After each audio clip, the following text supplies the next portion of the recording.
各位观众，大家晚上好。那今晚的百格 Live 会客室和以往的有那么一点点的不一样。那因为今天呢，我们会用英语来进行访谈。那砂拉越种族和谐的氛围一直都是我国的典范。不过呢，你是否曾经在意过，在砂拉越人的眼中，差异到底意味着什么呢？今天的嘉宾是一位来自东马的友族，和我们一起谈谈砂拉越和西马半岛的文化差异，还有分享他的从政经历。我们欢迎砂拉越行动党社青团秘书阿都阿兹伊砂。Moving right along, it's my pleasure and honor to welcome you here, Mr. Abdul Aziz Isa. So before we proceed, Aziz, would you mind introducing yourself?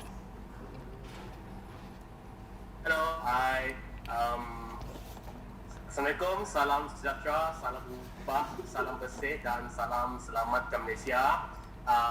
大家晚上好，我是阿都阿兹伊砂，华人说Abdul Aziz Isa，马来人说Abdul Aziz Isa，华人说阿都阿兹。我是张建仁的特别助理，大肚鸡蛋的朋友，你们的马来西亚的朋友。Alright，我的爸爸马来人，我的妈妈一般人，但是我知道讲华语一点一点啦。What else? I'm coming 32 years old. My education background, I'm political science graduate, and currently I'm doing my law degree. I hold position as a DAP Socialist Youth, Force Stamp Team Chief, as well as Batu Gitang DAP Chairman. I contested as a DAP candidate in 2016 and hopefully going to run again this time around. Yes, thank you, Aziz. So first and foremost, the politicians will usually come up with something that to please the voters during festivals. So, and definitely we give up something to the Chinese community during the Chinese New Year. But like ang pao, mandarin oranges and hampers seem to be inordinately cliche, but you gave pork to the Chinese uncle. So why were you doing so? Alright, actually, for me it's like, I always believe that we need to treat everyone equally, right? So, for example, like I'm in DAP, I don't see myself as a Malay in DAP or Iban in DAP, although my mom is an Iban. I see myself as a Malaysian in DAP. So, since I am in DAP is the only multiracial party in Malaysia that embraces multiculturalism, multiracialism, multilingualism, and multi-religious. So why don't we show to the people what is DAP is all about? So we can't just say, oh, DAP is DAP is multiracial party. We have Chinese, Malay, Indians. Yes, we have Malay, Chinese, Indians, or Dayak in Kadazulusun in our party. But how can we show to people that we are truly Malaysian party? That's why I have to be fair to everyone. For example, during Gawai, we sponsored when we become the government last time. During Gawai, we sponsored like nearly 80,000 for the Dayak to organize their Gawai open house for one particular kampung in my area, which is under Batu Gitang. And then another one during Raya Korban, Adi Al-Daha, we sponsored like more than 10 cows in Malay areas, in Malay kampung under my area, which is Batu Gitang. So why don't we do something to the Chinese, for example? That's why I decided to give pork. Now, the issue here is not about of course it's about the pork. For West Malaysian, they see this as an issue. For East Malaysian, it's not an issue at all. Because why? I give you an example. Okay, as a Muslim, I'm a Muslim. Okay, I'm a practicing Muslim. So in our religion, it was clearly stated that as a Muslim, you are forbidden to eat pork, to touch pig, or anything to do with swine. Alright? That is very clear in our holy book, which is Al-Quran. However, it was never stated that you are forbidden to give pork to the non-Muslim. It was never stated like that. So that's why, during the Chinese New Year's, before the Chinese New Year's, I was thinking, why don't I give pork? Because too many people give oranges, like hong pao tai, what else? like cakes or Yes. this kind of Or things. ham-based, yes. Yeah, but I want to do something different than others. I want to break the race borderline. I want to show people, okay, even I'm a Malay, I still can give pork, but that doesn't mean I touch the pork. There's no need for you to touch the pork because I have to know my boundaries. But at the same time, that doesn't stop me from doing an act of kindness to the Chinese community. So instead of I'm touching the pork, I ask my deputy chairman to hand over the pork. I will be in the picture, but at least for the event, I was the one who came up with the idea, and I show my face to the Chinese community. Of course, they feel like it's something less to them because pork is a symbol of abundance in the Chinese community when it comes to Chinese New Year. So when you give pork to the Chinese community, for them it's very they are blessed by receiving a pork from you. And then furthermore, we give pork not to the rich people, we give it to the underprivileged Chinese. Because in Malaysia, we have to accept the fact that there are still underprivileged Chinese outside there. So I think our audience are keen to know that. Muslims in your place, have the Muslim in your place said anything on this since you gave pork to the Chinese community? Oh, me criticism? Yes, criticism. So far, I didn't receive any criticism in my own state, which is Sarawak, because, okay, let me give you an example. In Sarawak, we have a lot of families, a lot of Sarawakian families in Sarawak, they have intermarriage, like Chinese married to Iban married to Malay married to Bidayu married to Indian married to the Chinese, and so that's how it goes in Sarawak. And in Sarawak, it's very normal for you to see one family which consists of at least two races, like Iban or Malay or any other races. So I never received any criticism among the Malay community when I did the pork, because I know that they know the limits of criticizing other politicians, because they know that this is part of our culture, which is we embrace diversity, unity in diversity. We value unity in diversity. But I did receive some criticism from West Malaysia. From West Malaysia, they said that YB Melayu DAP, they call it YB, I'm not YB yet, but they said YB Melayu DAP sanggup memberi babi kepada masyarakat Cina, something like that. So it was not, but the thing is that it was not viral. It was not viral. They can't play with the game because in order for them to play the game, that issue had to be stirred up in East Malaysia. But the thing is that issue only circling around somewhere in West Malaysia? East coast of West Malaysia. Oh. So in East coast of West Malaysia, they play this issue, but it doesn't come to Sarawak. So it's like people say it's potong steam lah. Like you pump something and then suddenly it doesn't explode. So that's the thing lah. So I kind of lucky lah doing this program, because maybe because when you have good heart, you acting genuinely, maybe that's the reason why God protect you from being criticized by other people. So I believe that. So okay, value diversity in union.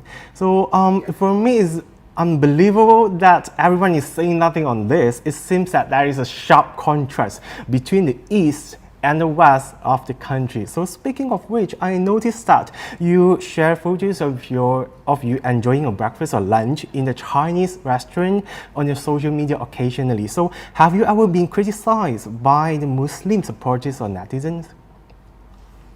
So far I've never been criticized by the Muslims, to be honest with you. In my posting, every posting of me eating in Chinese restaurant was never been criticized by the Muslims.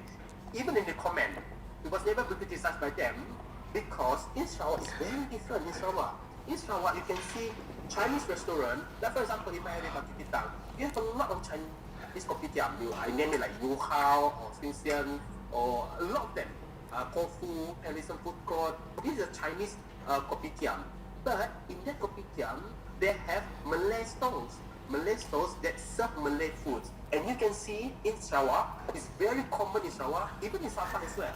You can see in Sabah, Sarawak, or in Labuan, it's very common for you to see Malay come to Chinese restaurant, eat at Chinese restaurant. Not just that, they even sit together in one table of different races. For example, like me, I went to Chinese restaurant or Chinese kopitiam. Next to me is a Bedayu lady. She's my private secretary. And then in front of me is my deputy chairman, Antiban. And next to me is my director, campaign director. He's a Chinese. So there's a different races in one table. Not just my table, even other table as well. You can see people wearing headscarf. And in Sarawak, they went to Chinese kopitiam. And if you want to see this, I can give an example whereby you go to a place where they have famous laksa Sarawak. If there is famous laksa Sarawak, then you can see different kinds of races sitting together eating laksa Sarawak. Although that laksa Sarawak served by the Chinese. So this is the thing about Sarawak. And like me, myself, it's not because politics, but I found the Chinese food, they are very, very delicious and very healthy, especially like licha. I like to eat licha. It's a Hakka cuisine. I'm not sure how to call it. Some say licha, some say licha. So for me, I call it licha lah. So like licha is very healthy. Like me, I'm doing my fitness. So I found that licha is high, very nutritious, and of course, that is the only food that I like that's served by the Chinese lah. Other than that, like chicken rice, Hainanese chicken rice, Singaporean chicken rice. What else? A lot like you ask me. So it's not a problem in Sarawak if I post in my Facebook that I'm eating food in Chinese kopitiam. So I never see any Malay stores in Chinese restaurant here, in fact. So perhaps your intention was diligent. You wish to disclose the incredibly harmonious atmosphere of Sarawak to the public. But some said that you were just making shows to the Chinese. So any comment on this statement? Well, it depends on how people view it. It depends on how they view in different angles. Okay, I give you an example. If you have a good heart, alright, you will see that what I did is an act of kindness. But if you have a bad heart, you will see anything that I did is an act of publicity or a show because you have a bad heart. Wherever it is, your heart is dirty, and the thing is, the only thing I can advise you that is to clean your heart and least try to have some positive thinking on this kind of issue. Because for me, this is totally trivial issues. This should not be an issue at the first place. It's not I'm doing corruption anyway. It's not that I'm doing corruption or I become a traitor to the party. It's not that I steal people's money, I steal people's land, or I oppress the Malays, the Chinese, the Indians, or the underprivileged Bumiputra in Sarawak. That is not what I do. What I do is only for myself, and it's an act of kindness, and it's purely genuine, and it's truly, this is how we Sarawakian act. So I believe that what I did is nothing much than being a Sarawakian and being a human being, because I believe that I always have this motto that motivates me in politics. There's no religion that is superior, and no race is inferior. We are all the same, equal. So, I have another question about race and religion. So, from a Muslim perspective, can non-Muslims use the word Allah? Oh, Allah. Yeah. Okay. I like that very interesting questions. Because I did wrote one press statement about that, and I defend the decision made by the High Court of Kuala Lumpur. It's quite lengthy because I give it in three perspectives. Okay, I give it in three perspectives why I agree for the word Allah to be used by the non-Muslim, and as well as 3 other words like Bayatullah, Kaabah, and Salat, because I give 3 perspectives. Number 1, by constitutional perspective. Okay, in constitutional perspective, we can see in the case of the Herald versus Home Ministry. Of course, the outcome is quite frustrating. It doesn't favor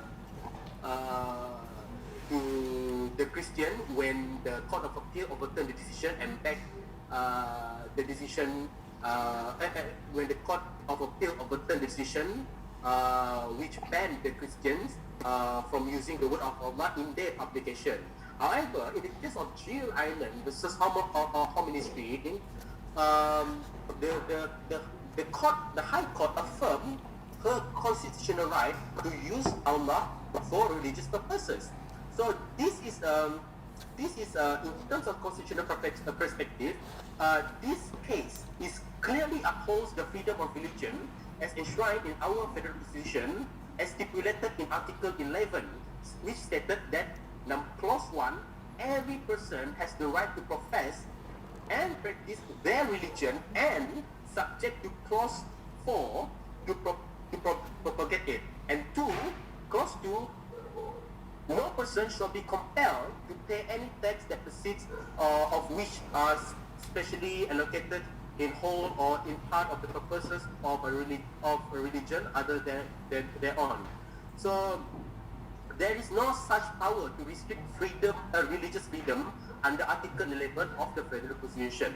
Now, that is number 1 when it comes to constitutional perspective.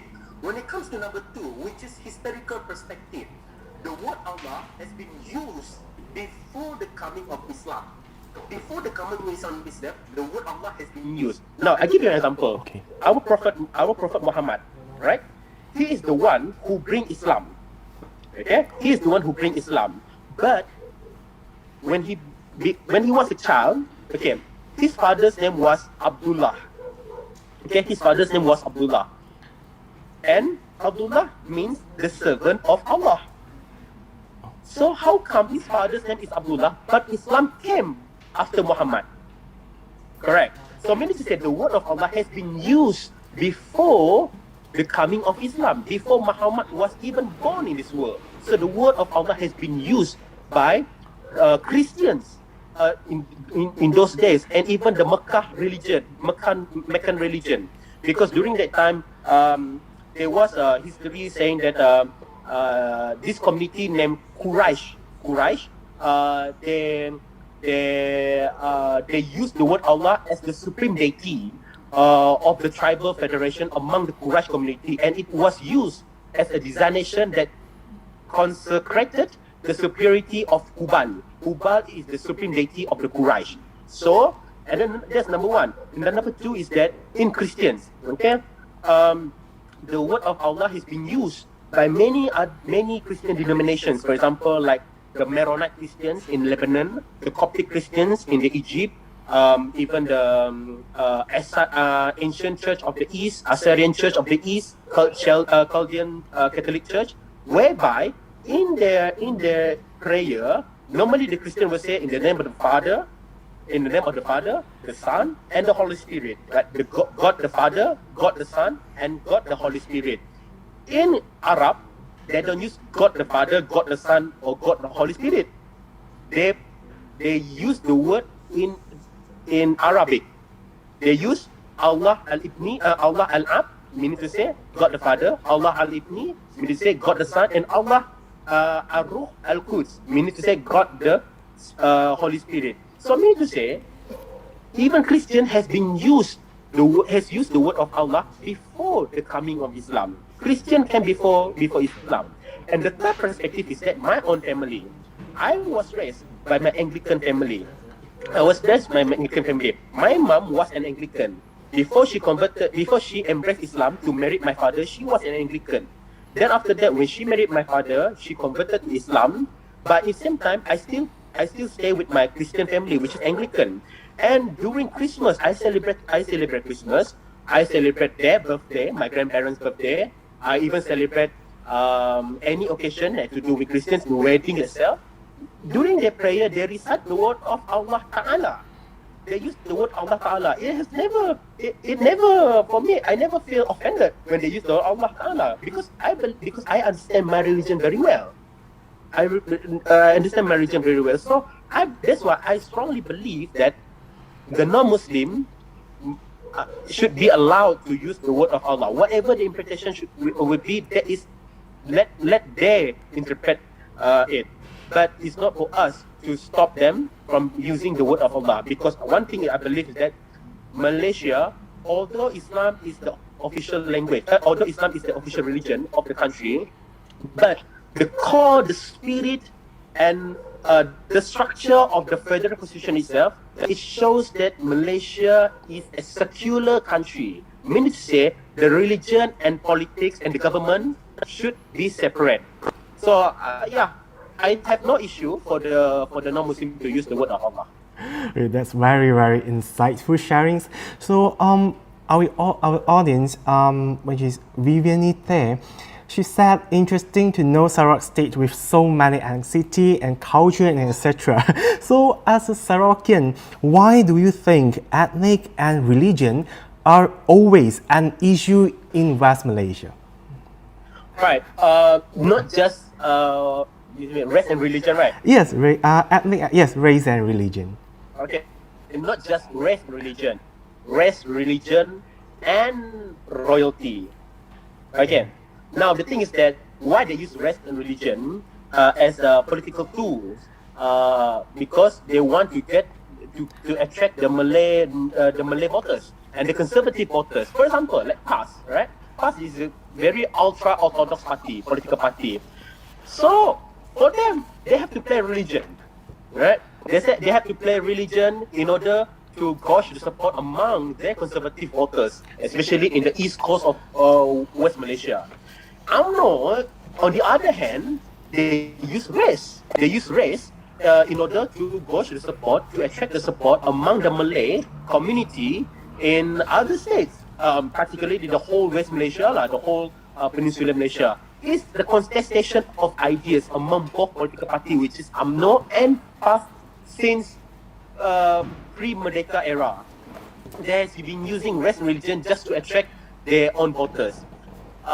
That's the problem, and it has been continued until now. They can't change it. Even when UMNO was in power, they tried to put the elements of Malays, race, not just Malay, race in their policy.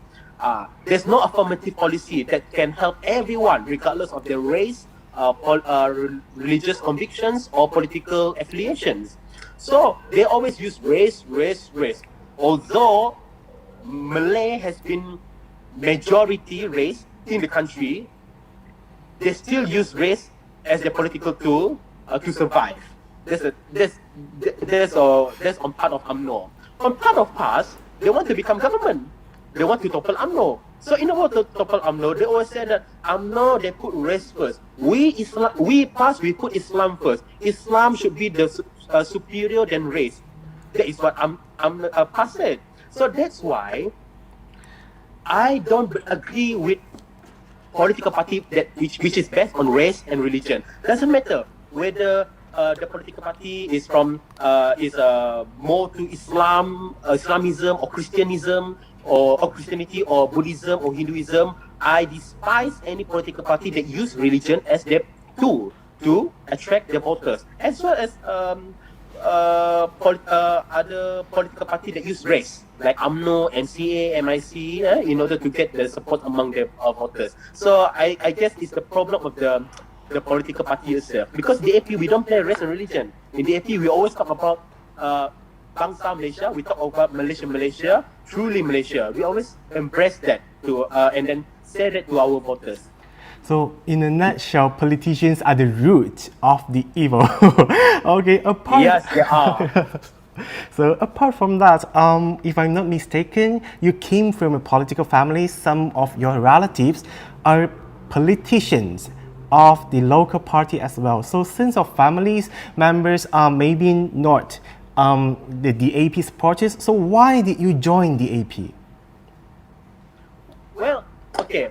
My family background, okay, to be honest with you, let me clear the air. My great-grand-uncle was the late Tun Abdul Rahman Yaakob. He was the former Chief Minister of Sarawak and former TYT of Sarawak.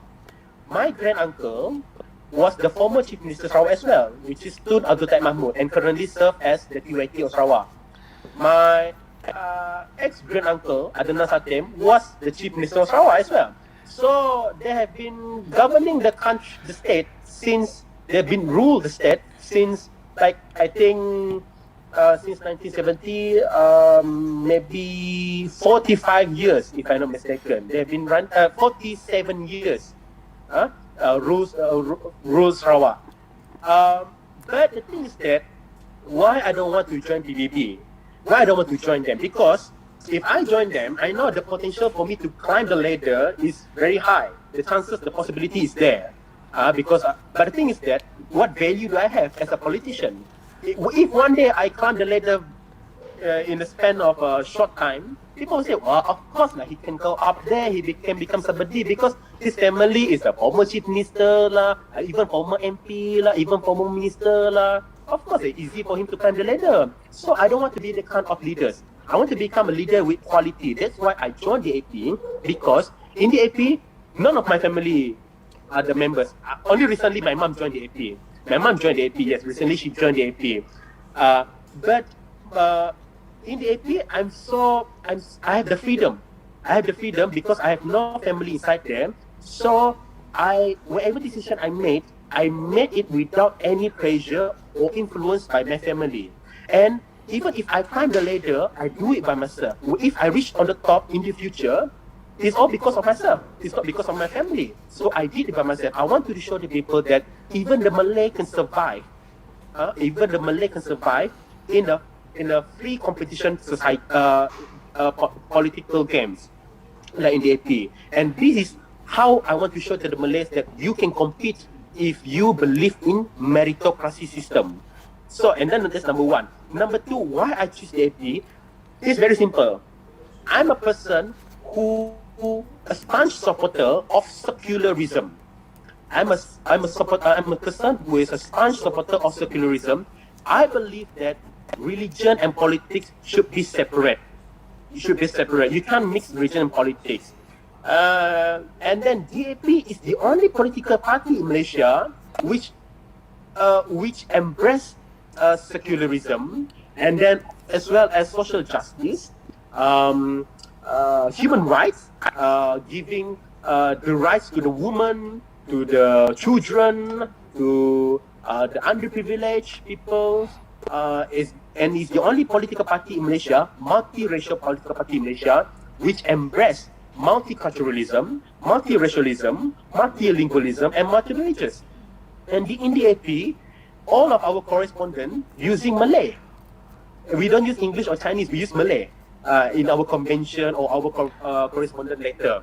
So that is the beauty of the AP, and that's why I choose to join the AP instead of PVP or any other political party. And I believe that DAP is the party of the future, because DAP has always been progress. It's always progress, although we are unable to win 74 seats, 1/3 of the 222 parliamentary seats. But at least throughout the year, we have steadily increased the number of seats in the parliament. And I believe that in future, if there's more Malay, more liberal Malay, more liberal Dayak, more liberal Indian, Chinese, or Karadusun join the party, we will be able to be the biggest political party in Malaysia. So I'm a little bit curious about that. Did they say, I mean, your family, did they say anything when you express your view to join the AP? My mom was a bit scared. My mom was a bit scared when I joined the AP. Not just the AP, even in politics, because my mom wants me to become a lawyer. She wants me to become a lawyer, but I said that, well, in our family, in my generation, which is Yaakob family, we have our clan. Our clan is Yaakob. So if you say Yaakob family, people in Sarawak, they know it's the the quite influential political family in Sarawak. So I came from Yaakob family. In my generation, the fourth generation, none of us entered into politics. But I'm the one who has very high interest in politics. I have very deep interest in politics. But instead of joining PBB, I joined DAP. That makes my mom even worried when I joined DAP, because I can't blame my mom because of course she doesn't know about DAP. Okay, nobody knows about the DAP at that time, but I just gambled myself in DAP. I said, why don't I just give a try to DAP? But along the way, my mom started to accept it, and she's really supporting. She really support me, and now she became one of the members in the party. My father was very supportive to me all the way. Before I joined the AFP, I did my practical with my cousin's office, because my cousin is the current serving adun for the Mat Laut under PBB. His name is Dr. Hazlan. So I served in his office. I worked in his office practical for 2 years. Twice. Even to the extent my father very supportive. He said that it's okay. You do your practical in PBB office. At least you try to gain some experience. But when I joined the AP, my father became my biggest supporter. So I don't have any problem, especially from my mother's side. My mother's side, they are very supportive of me joining the AP. So they support you instead. So how about your friends, especially your Muslim friends and Bumi friends? To be honest with you, my friends, none of them really, they are not really into politics. So, but then again, they're very open-minded. For them, this is my passion, because I don't disturb them, they don't disturb me. They touch my personal matters. For us, work is work, friendship is friendship. So I have no problem with my friends when it comes to politics. Even my best friends, some of them are PBB, all of them are PBB, my best friends. But I'm the only one opposition. But when it comes to sitting together, we always argue with facts and figures. But at the same time, we still can get along away with each other. So we have no issue with my friends when it comes to politics. And also, the AP has always been labeled as the Chinese political party. And some even say the party is racist and keeps creating the racial issues. So why are you still in the party? Alright, the question should be refreshed when you say that a Chinese political party. Now, if I may say so, let me correct it. Actually, DAP is not Chinese political party. It stands for Democratic Action Party. That's why it calls as DAP, Democratic Action Party. The only Chinese political party in Malaysia is MCA, Malaysian Chinese Association. That is Chinese party. The only Chinese party is the MCA. And it derived from Kuomintang. It's from Kuomintang. That is the history of the MCA. That's why you see their logos. It's almost resemble to the one in Kuomintang. So this MCA. But DAP, we are splinter from PAP, People's Action Party from the Singapore. Back then, DAP was a socialist democratic party. Now they become conservative. But DAP has been very steadily, very consistent as a socialist democratic party. So in DAP, there's no such thing as Chinese or Malay or Indians or Dayak or whatever it is. DAP is about Malaysia. Okay, we embrace the Malaysia concept. Even in the AP, our party songs, we sing it in Malay, like the Berjuang untuk Rakyat Malaysia, the AP, Berjuang untuk Rakyat Malaysia. So it's a Malay language, and that is the AP. Another thing is that if the AP is a Chinese political party, why Papa Singh become our chairman, isn't it? And then why Dr. Aziz Bari being appointed as the Exco Impera? Why Zairil Kil Johari being appointed as the Exco of Penang? And why Tengku Zupuri, a close family to the royal family of Pahang, and joined the AP and then become the deputy minister?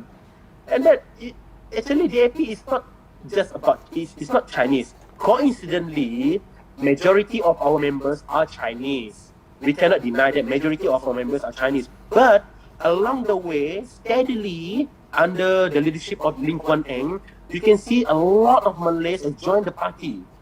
You can see now we have a lot of Malay being elected as our elected representative under DAP. You have a lot of Indians, even Daya, the first Daya MP under DAP is Mordi Limong. He used to be my colleague. Now he's an MP. And in Sabah also, the first Kadazan MP, even a woman, Jenny Lasimbang, and this Norita Swal. Norita Swal is the MP for Tenom. Jenny Lasimbang is the adun for Kebayan. So I don't see DAP as a Chinese political party, but it's more to Malaysia political party. Okay, get it. So, there are some criticisms or rumors or whatever is it saying that the Central Executive Committee of the party doesn't pay attention to Sarawak and Sabah DAP's need. So, what do you think? I believe that this is one of propaganda smeared by this, played by the member of the opposite, which is, I'm not sure which political party. As far as I'm concerned, whatever decision made by the East Malaysian has always been echoed by West Malaysia. And furthermore, decision made by West Malaysia has never against the spirit of Malaysian Agreement 1963, and it doesn't oppress the rights of the Sabahan and Sarawakians.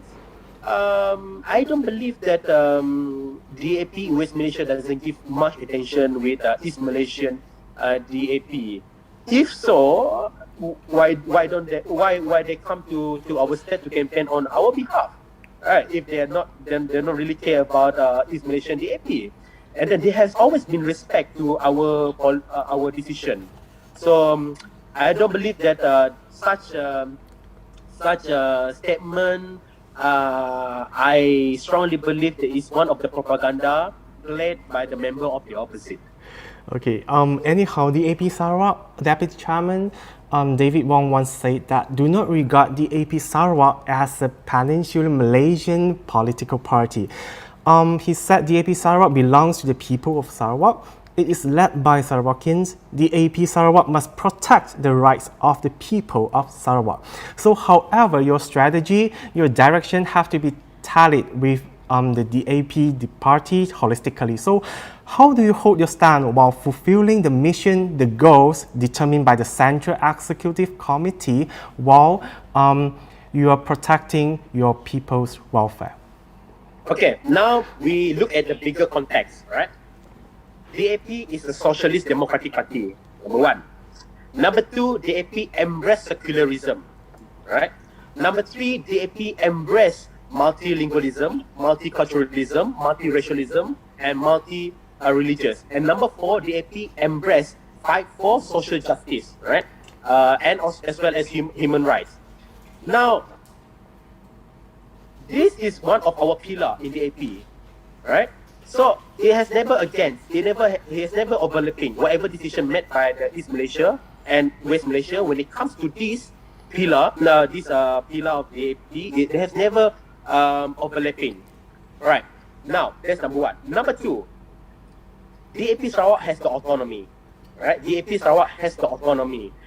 Autonomy in making its decision, as long as it does not against these pillars like secularism, social justice, human rights, embrace all the form multiracialism, lingualism, all these kind of things. As long as it does not against this, it's okay. So as far as I'm concerned, I've been joining the parties nearly 8 years.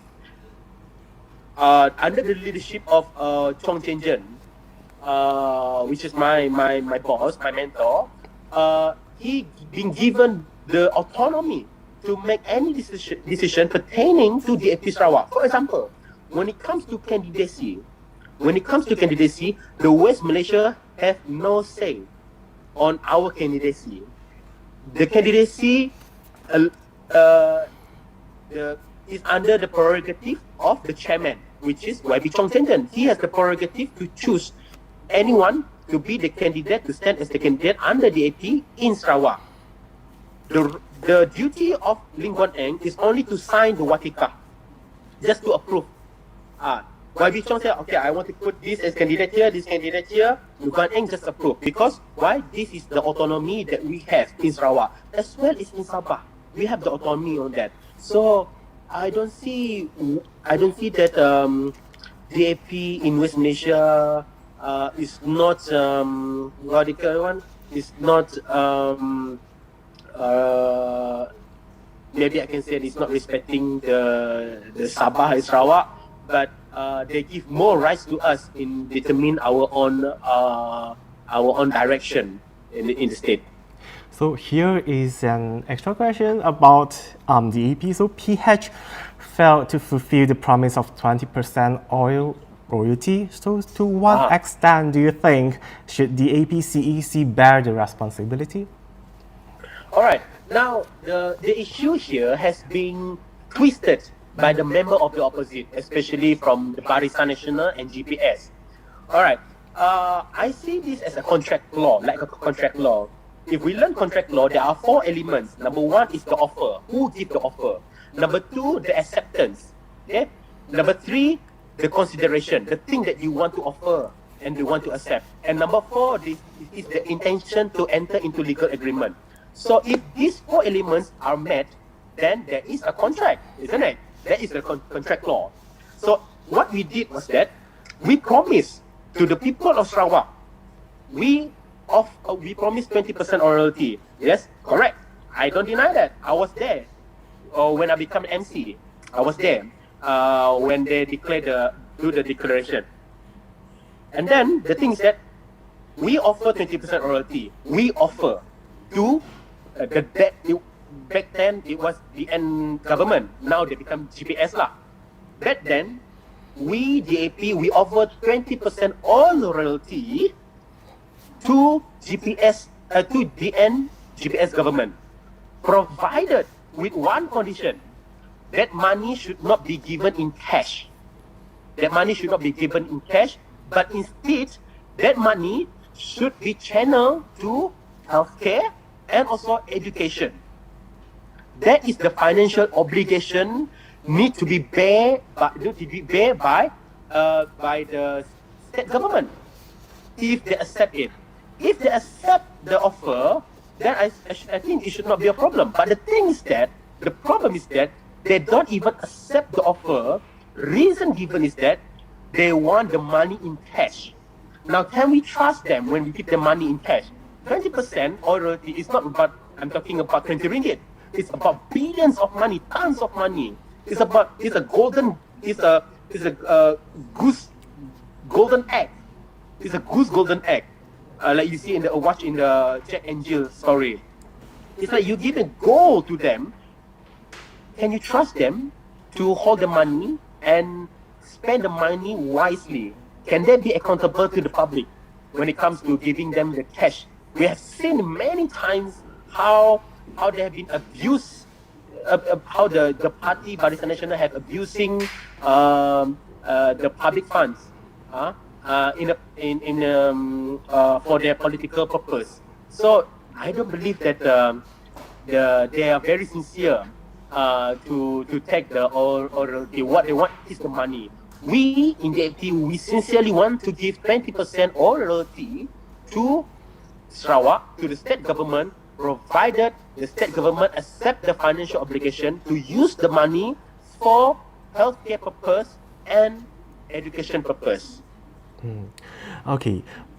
Yes, the governing party is GPS now, but GPS is extremely powerful. So while the AP Sarawak and also PH Sarawak has only a few seats, so I believe that you don't have many resources now. So how are you going to achieve your mission, and how are you going to serve the people in case you win the seat?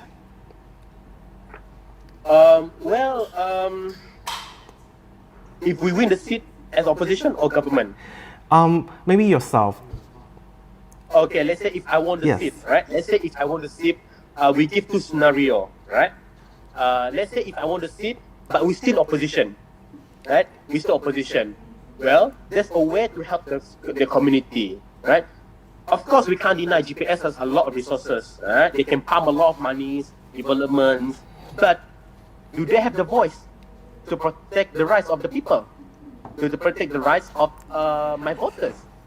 If I won, although I'm opposition, I might not have the much money, I might not have a lot of resources, but I have a strong voice to represent the voice of the voiceless in Dewan Undangan Negeri Sarawak. So at least I do my part as Adun, if I got elected, to bring the voice of the voiceless in Dewan Undangan Negeri Sarawak. Because my aim all this while is to bring the voice of the minority, those who can't stand up for themselves. That has where GPS has failed to protect them. So even if I opposition, I still can serve them. I think it should not be a problem because there is our duty to serve them whatever it is. Okay, GPS give development. What we serve is through community services. For example, because as an adun, you have the authority to certify welfare applicant. You have the people to apply for welfare, and then for other purposes like education, you still can write letters on using your own letterhead. A lot of things that can be done. Even when there's complaint, you can act as a mediator to lodge complaints to the police, to lodge the complaints to local council. Because once you got elected, although you're opposition, but the media will take your news seriously as compared to before you got elected. Once you got elected, the media will take your news seriously. Whatever you say will come out in the media. So you have a very strong voice. You will carry more. Everything you say will carry more weight. So I believe that even if I got elected, but under opposition, I still can serve my constituency, which is Batu Kitang. However, but that's not scenario number one. Scenario number two, if I won and then I become the government, I think that should not be a problem because I was in the government before. Although I was not elected, but I helped my boss in Batu Kitang constituency to serve them.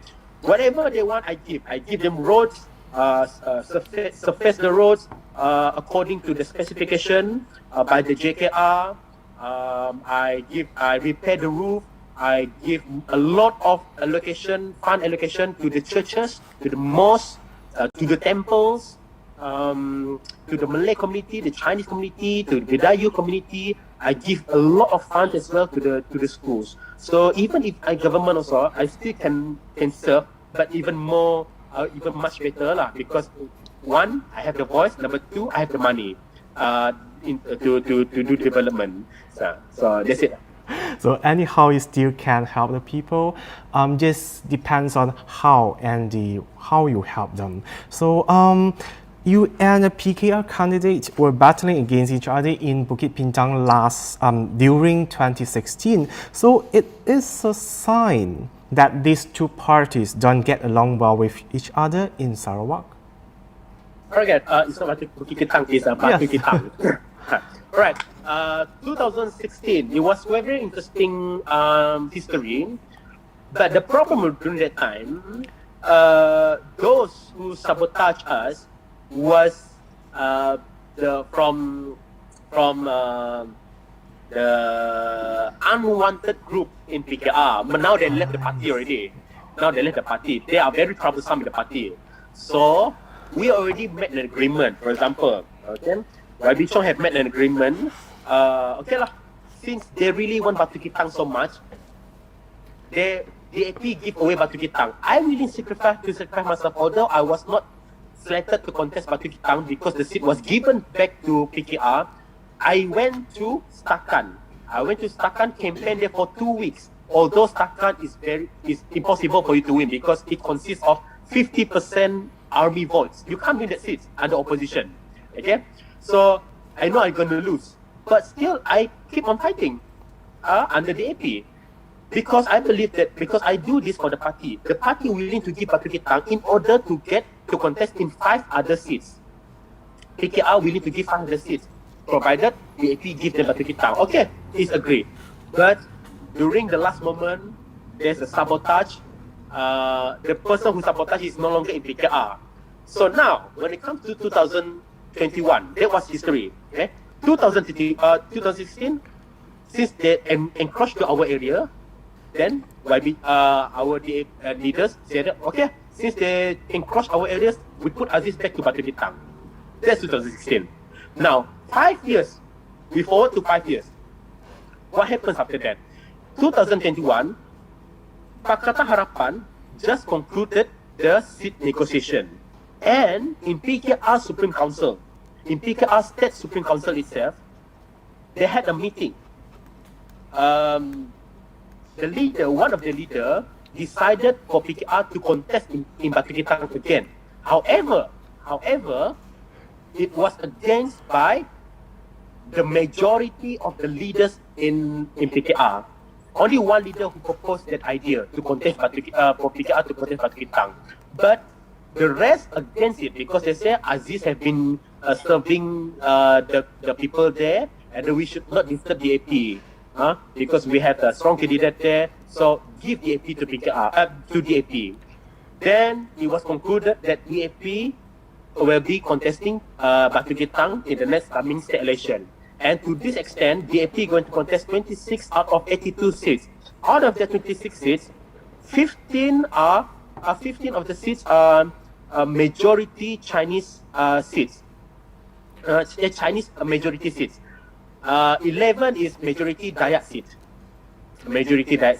So more or less, you can see the balance of the number races to contest in those seats in the next coming state election. And we don't have any issues of overlapping seat anymore in Sarawak. The seat negotiation has been settled, and there's no issue of PKR want this or DAP want this or Aman want this. Is settled, and every potential candidate is on the ground right now.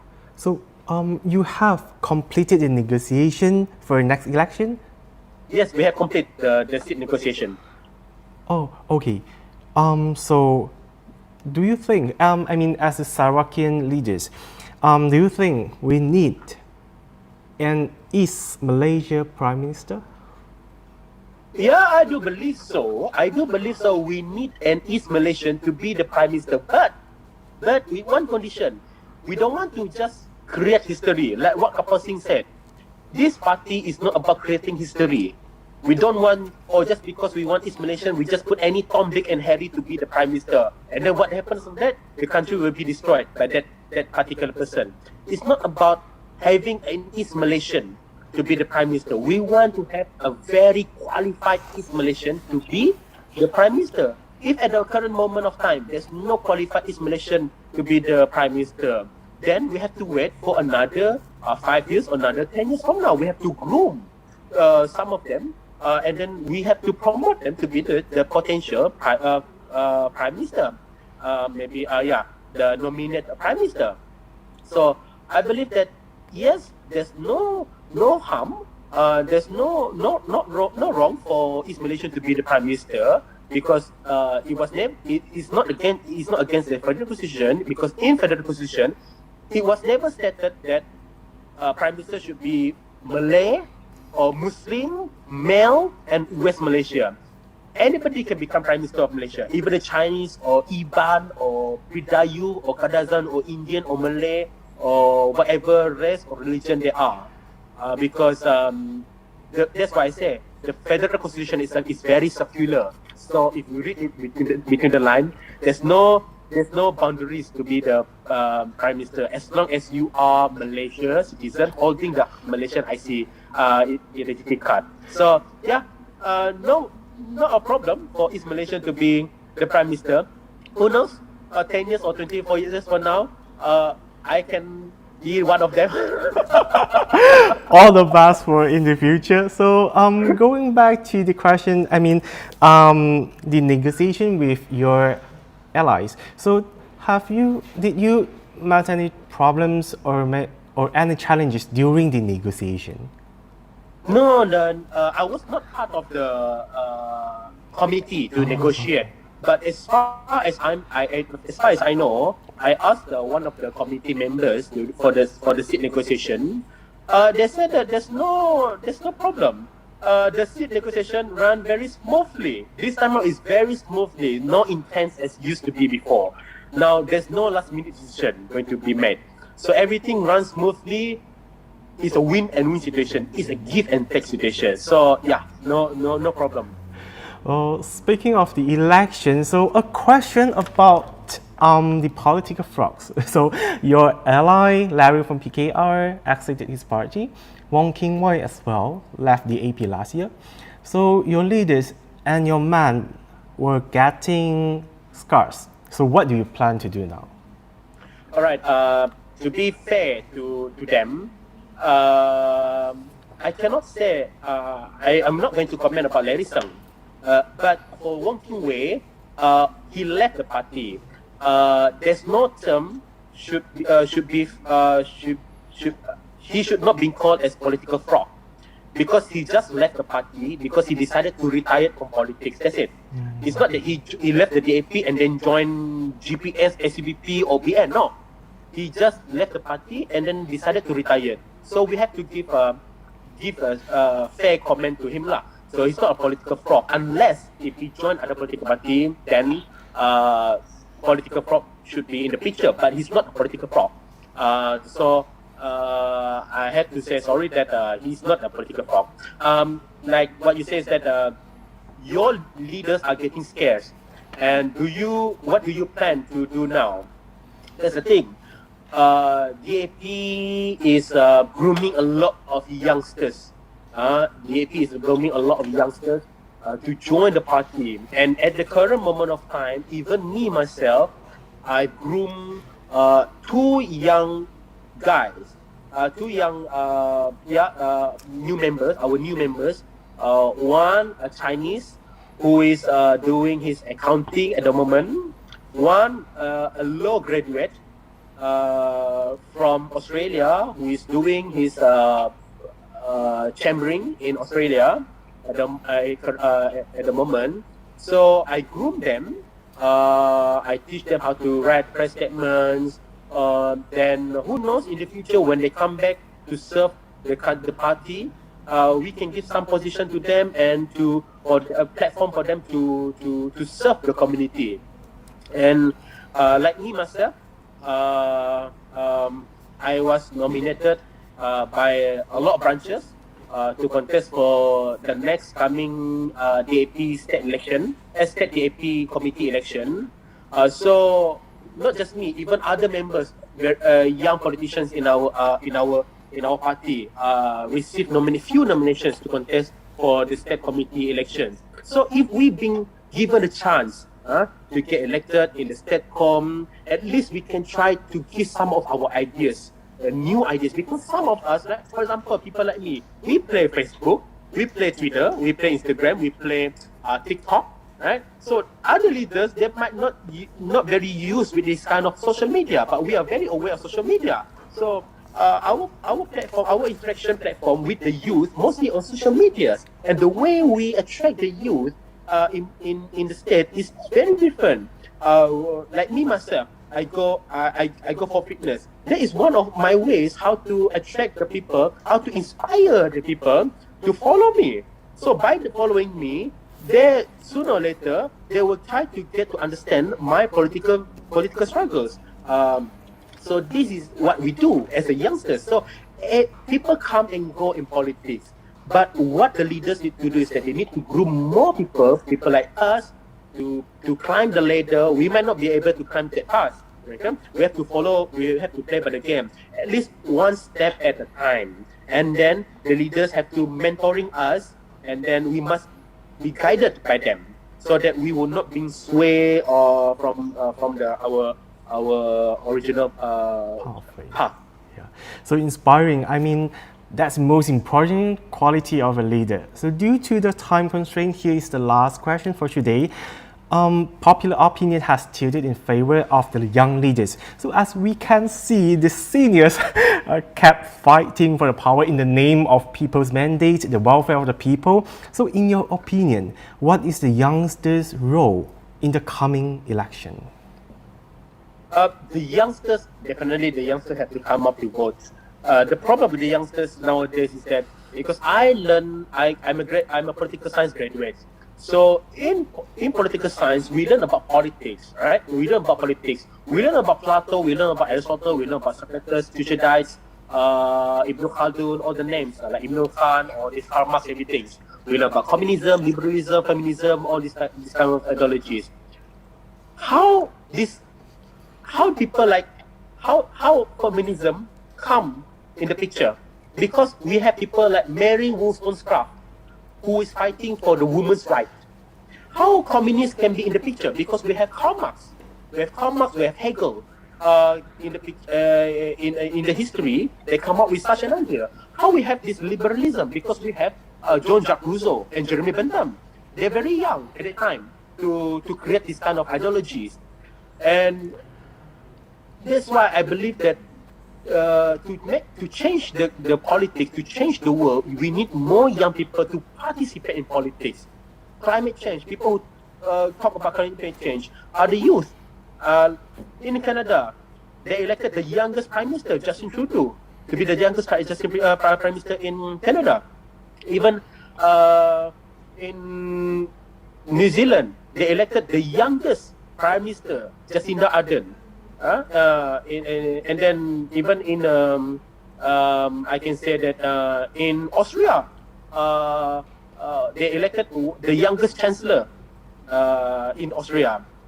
So the youth have to be actively play their role in politics, because in the end of the day, if they don't play their active role in politics, if most of the voters are from those who are 40 and above, definitely the government, whoever become the government, they will definitely try their best to fulfill the needs of these voters, because they're going to vote for them in the next 5 years again. If the youth can overtake these voters, they become the biggest numbers of voters to come up to vote for the new government. Definitely, any government who won the election, they will listen to the needs, and they will try to fulfill any issue, issue brought out by. They will listen to any issue brought out by the youth, because they're going to determine who will be the next government in the next 5 years if the current government failed to fulfill their needs. So the youth have to participate in politics. We need them because we need their voice to talk about unemployment rate, to talk about brain drain, to talk about education, make education as constitutional rights.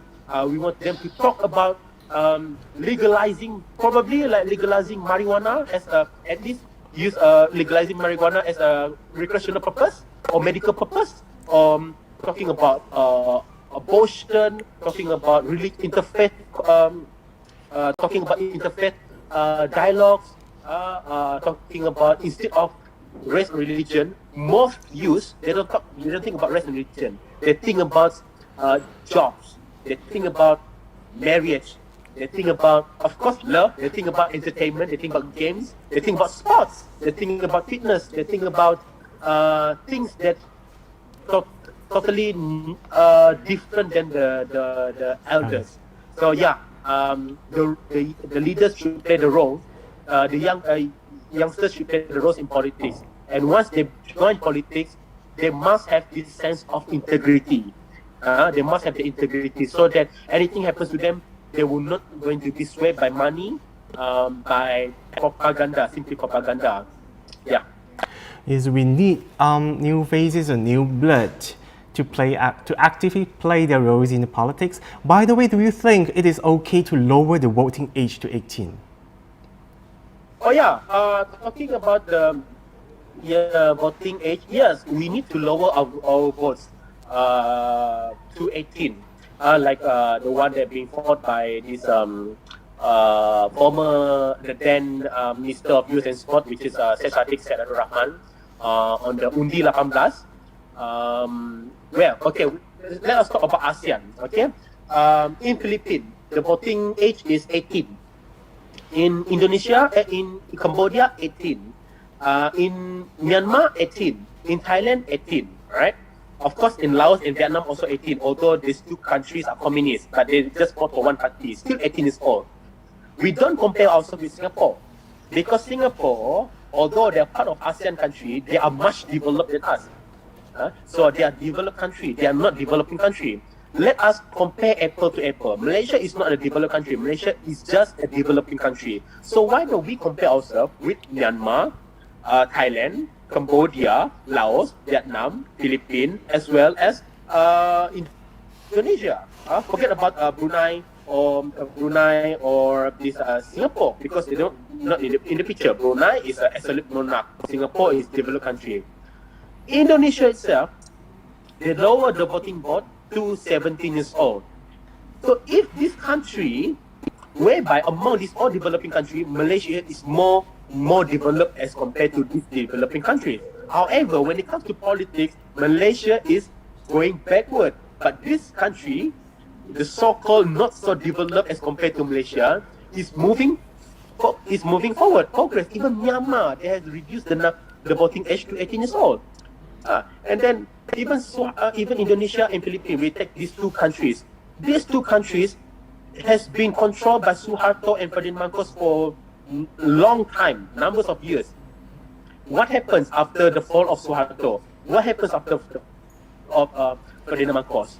When B.J. Habibie became president of Indonesia, when Fidel Ramos became the president of the Philippines, they make some reform in the country, in this institution. They make an institution reform, and then the leaders after them,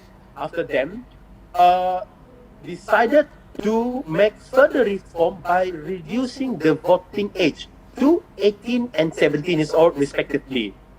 In Thailand, although Thailand, you can say, oh, you see Thailand or this junta always take over the government, taking over from Avishit and Vijiva, taking over from Yingluck Shinawat, taking over from Thaksin Shinawat. But then again, when it comes to voting, they reduce the voting age to 18 years old. Right. Same goes to Myanmar. So yeah, Malaysia should do the same. If we don't want to be compared with Indonesia or Philippines, or to be said lower standard than Myanmar and Cambodia, then Malaysia should follow this country to reduce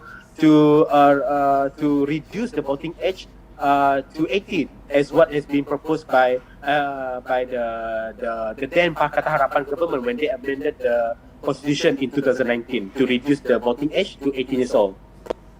So we should to take the other countries as our reference, or maybe a role model in making some changes in political system. Is that what you mean? No, we don't take them as role model. We take them as reference. Taking them as role model meaning to say we are even far behind them. We should be the role model. We should not take them as role model. We should be the role model. Okay, thank you, Aziz. So, well, ladies and gentlemen, that's wrap up this session. So, thank you, Aziz, for making your time in your busy strategy to join us today. Thank you very much. You're welcome. Okay. Thank you. Best of luck in the future. We hope that we will see you again next time. Thank you very much. OK， 好，各位观众、各位朋友，那今天的百个 Live 会客室就到这里结束了。那我们下次再见，感谢收看。